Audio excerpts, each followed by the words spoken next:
When you move from a meat-heavy diet to a plant-based one, there will obviously be a shift in the kinds of foods you are eating. And since meats and other animal-based protein products are a source of iron, it's natural to be worried about how you'll get the iron you'll need if you take these foods out of your diet.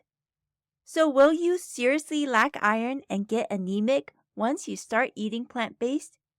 And to prevent that happening, do you need to rely on iron supplements? Let's discuss that today.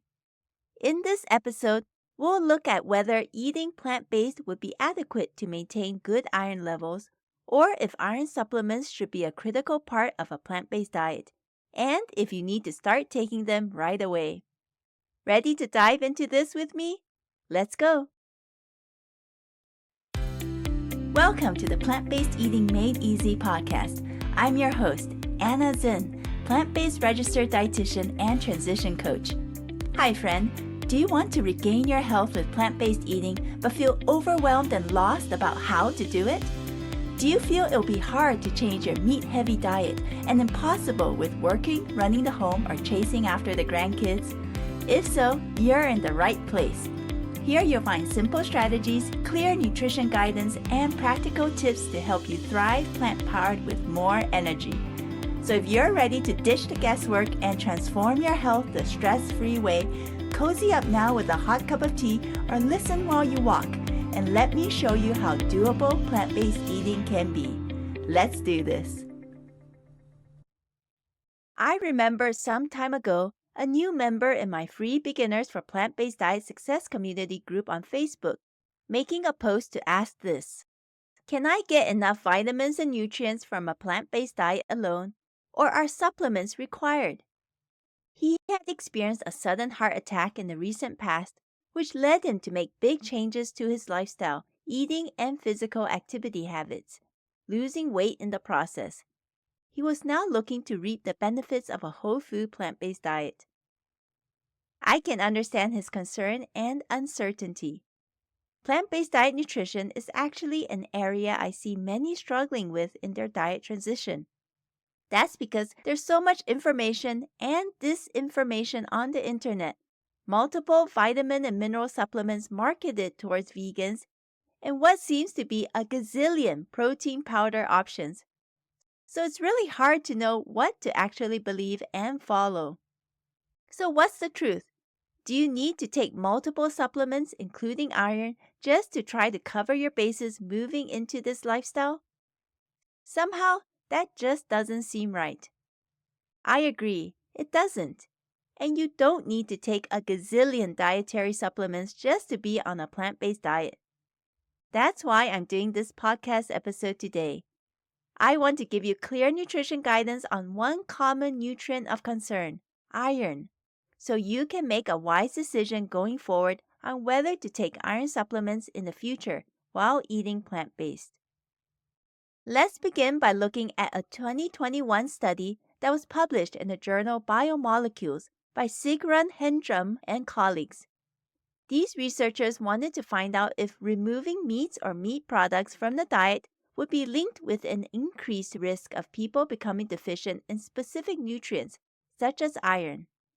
So they took 191 healthy adults residing in Norway from 3 diet groups, vegan, vegetarian, and pescatarian, and measured their blood markers for iron status, along with iodine and vitamin B12. To me, this study is impressive on a few fronts. First, a good sample size of vegans were included. Unlike other studies where the number of participants on a vegan diet is usually the least, in this study it was the opposite. There were 106 vegans, 54 vegetarians, and 31 pescatarians, meaning they included fish and seafood as the only animal-based foods in their diet. Secondly, in order to be selected for this study, the participants had to be strictly following their self-selected diets for a minimum of 6 months or more.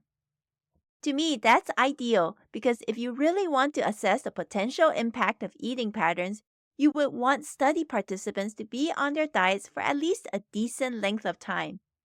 In fact, The mean adherence to vegan, vegetarian, or pescatarian diets among participants in this study was 5, give or take 3 years, with a total range of 1 to 10 years. It's also great that strict definitions of each diet group were applied, because some studies use very loose definitions, and that would definitely impact the results. Thirdly, the researchers were very thorough in using multiple measures to evaluate iron status. The blood iron biomarkers measured were serum ferritin, serum iron, and serum total iron binding capacity. Serum transferrin saturation levels were also estimated for the participants. Lastly, researchers also asked about iron supplement usage within each diet group. So what were the results? Researchers found that the median concentration of blood markers for iron status were within the normal range for each diet group, and there was no significant difference between the groups, so the majority had sufficient iron status. There was also low reported iron supplement usage in each diet group, with just 12 out of 106 vegans, 2 out of 54 vegetarians, and 3 out of 31 pescatarians who reported taking an iron supplement in the last 24 hours. As a result, researchers stated that their data suggests that even on a vegan diet, it's possible for both genders to obtain adequate iron status as measured by these blood markers. However, female vegans and vegetarians of reproductive age are at risk of low iron status due to menstrual losses and should have their iron status monitored. The results of this study are reassuring. It seems like you don't automatically need iron supplements just because you're eating a vegan or plant-based diet and excluding all meat and animal-based food products. That's good news, not just from a convenience and financial standpoint, but also from a health standpoint too. Because what many people don't realize is that iron is actually a double-edged sword. When there's too much iron within cells and tissues, iron can increase the propagation of reactive oxygen species, leading to oxidative stress, and oxidative stress is associated with tissue injury and disease. Besides causing gastrointestinal upset, high-dose iron supplements containing 25 milligrams of iron or more can negatively impact zinc absorption and plasma zinc concentrations. So iron is something we want just enough of, but not too much in our systems. However, there are 2 situations where I would recommend iron supplementation. First, if you have already been diagnosed with iron deficiency anemia, you need to be treated for it, regardless of the kind of diet you're on. Iron plays key roles in our body, including the transport of oxygen in tissues, synthesis and repair of DNA, and metabolism of xenobiotics, which are foreign chemical substances in the body. So if you have iron deficiency anemia and your doctor recommends you take an iron supplement to increase your iron blood biomarkers, then I would certainly suggest you follow that advice until your blood iron levels are back up. Secondly, if you are in a stage of life with extremely high increased iron needs, then I would also suggest taking an iron supplement regularly. The best example of this is during pregnancy. The recommended dietary allowance, or RDA, for an adult female between 19 to 50 years of age is 18 milligrams of iron daily. But during pregnancy, the RDA jumps to 27 milligrams a day due to the increased iron needs for both the pregnant mama and the developing fetus. So during pregnancy, I feel a prenatal vitamin with iron supplement is wise to take due to the high iron requirements during this time period, especially if the pregnant woman is having a poor appetite and intake due to frequent bouts of morning sickness or nausea. You won't want to risk getting iron deficiency anemia and affect your developing fetus. If you have been diagnosed with borderline low iron levels, though, know that there are many things you can do to increase your iron intake and improve your blood iron biomarkers. 2 key areas are to increase the amounts and types of iron-rich plant-based foods you're eating in your meals and snacks, and the other area is to use smart iron absorption boosting strategies to improve the absorption of iron from your intake into your body. So today, we looked at a common worry or concern among new plant-based eaters and that's of low iron levels and whether iron supplements are needed eating a vegan or plant-based diet. And based on our discussion today, we saw that the answer is, it depends.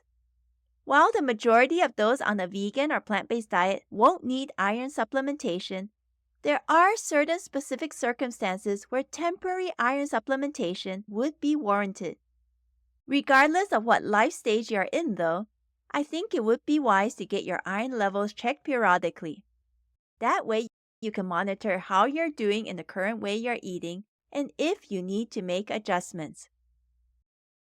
You may know by now, from listening to this podcast, that there are many different ways to eat plant-based. Even if a person is on a vegan or plant-based diet, they may still not be eating the healthiest and most nutritious foods for their body, especially if they are relying mostly on highly processed commercial vegan products.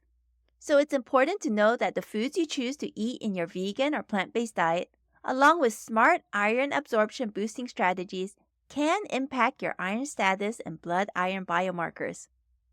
So, if you would like support in your diet transition to help you eat the best plant-based diet possible and get the best nutrition and iron levels eating this way, reach out to me. Send me an email at healthnow@plantnourish.com or apply for a free rapid health transformation call using the links in the show notes. I would love to help you plan out your diet transition so you can truly thrive eating plant-powered for life. I look forward to connecting with you soon.